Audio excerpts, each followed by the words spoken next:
नमस्कार मंडळी, मराठी भूतांच्या गोष्टी या युट्यूब चॅनलवर आपलं स्वागत. आजच्या आपल्या कथेचा विषय आहे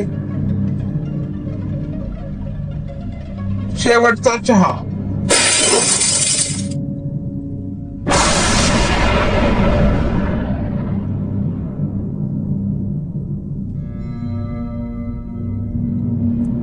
गावात एकच हल्ला उडाला होता, जो तो गडबडीने विहिरीकडे धाव घेत होता.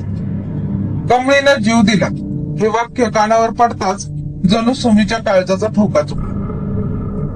बरेच दिवस झाले बिचारी कमळी घरच्या भांडण तंट्याला वैतागली होती. रोज सुमी जवळ येऊन ती आपलं मन मोकळं करत होती. शेताला जाता जाता सुमी दोघींसाठी चहा करायची आणि मग कमळी एक एक चहाच्या घोटात पाठी आज कशावरून भांडण वाजली ते सांगायची. रोजचं मड त्याला कोण रड, अशीच गत झाली होती.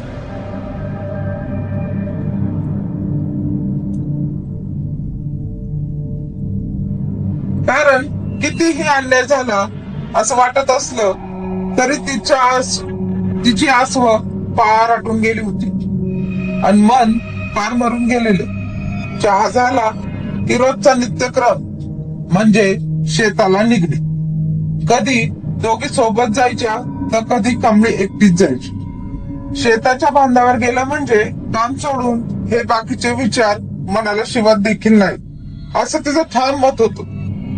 मग तरी आज असं काय घडलं? शेतातल्या विहिरीचं स्वतःला का झोपून घेतलं?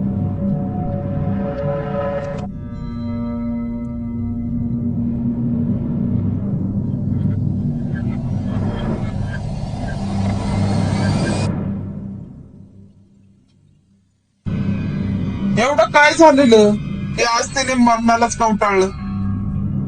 आज तिने मन मोकळं केलं नव्हतं का? माझ्यासोबत चहा घेतला नव्हता का? थोड्याच वेळात कमळीचा मृतदेह तिच्या घरच्यांनी आणि गावकऱ्यांनी विहिरी बाहेर काढली आणि थेट तिला गावच्या दिशेने घेऊन आले. वस्तीच्या जवळपासच एका झाडाखाली तिचा निष्प्राण देह बसवला होता आणि घरची मंडळी अंत्यविधीच्या तयारीला पाय उचलून निघून गेली होती. सुमीचं मन घरी लागत नव्हतं. तिला कमळीला वस्ती बाहेर आणण्याची खबर कळताच ती डोळ्याची आसू पुसत थेट वस्ती बाहेर गेली. तिला गावकऱ्यांची गर्दी दिसली. त्या गर्दीतून वाट काढत पुढे जाताना पावलागणिक मन अस्वस्थ होत होतं. कमळीचा फिक्कट पडलेला चेहरा सुमीच्या नजरेस पडला आणि तिने मोठा आंबाडच फोडावा पण भल्या प्रयत्नाने तिने स्वतःला आवरलं. खाली बसून तिने कमळीच्या हाताला स्पर्श केला.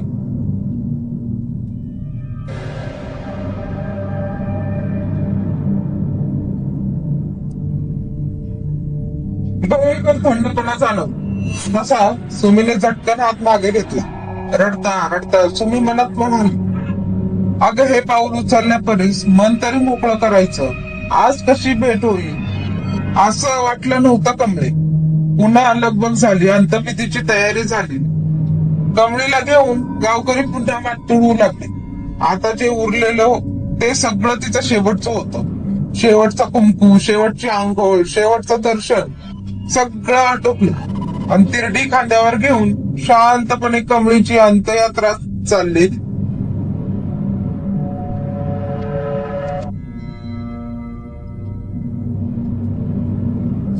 शेवटचं पाणी पाजून अग्नी दिलं आणि सगळ्या घराकडे परत. आज सुमीला झोप येणं शक्यच नव्हतं.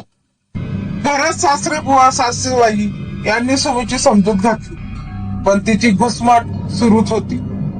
आपल्या 5-6 वर्षाच्या लेकीला कुशीत घेऊन ती झोपण्याचा केविलवाना प्रयत्न करत होती. कमळीला सावडून आज 2 दिवस झाले. दुःखाचा डोंगर काही ओसाडा नव्हता. तो सुमीची लेक खेळून येताना रडत घरी आली.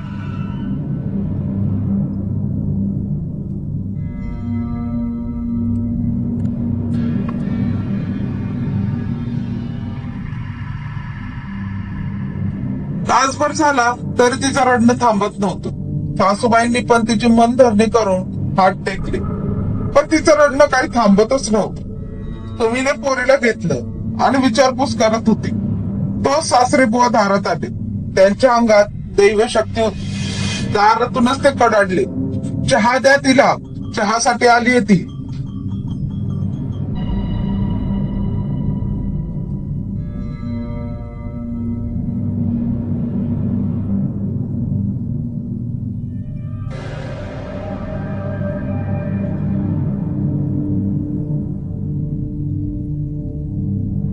सुमीच्या अंगावर सरसरून काटा उभा राहिला.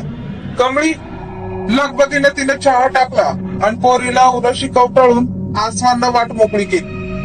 त्या एका मैत्रीच्या चहानंतर बिचारी जणू अनंतात विलीन झाली.